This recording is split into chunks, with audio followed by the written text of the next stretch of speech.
Business is booming in Bellevue. Several new restaurants and other establishments are moving in, plus other proposals are on the table. Kristen Allen is there this morning along the Monroe Corridor with what's new in the area.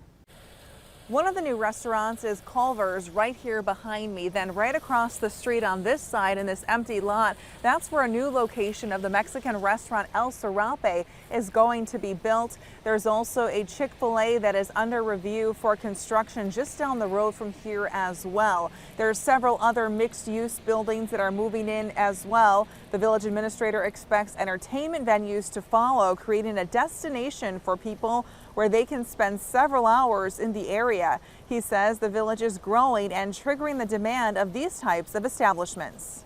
We're going to continue to see strong growth. We have a respectful tax rate.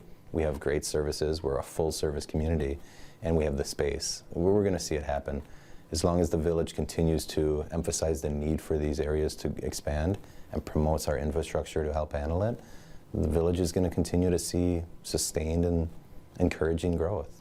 And the village administrator, who you just heard from, says it's not just businesses that are moving in and expanding, but also two churches in the area, including Prince of Peace Catholic Church, have substantial expansion projects in the works right now. Reporting in Bellevue, Kristen Allen, Action 2 News.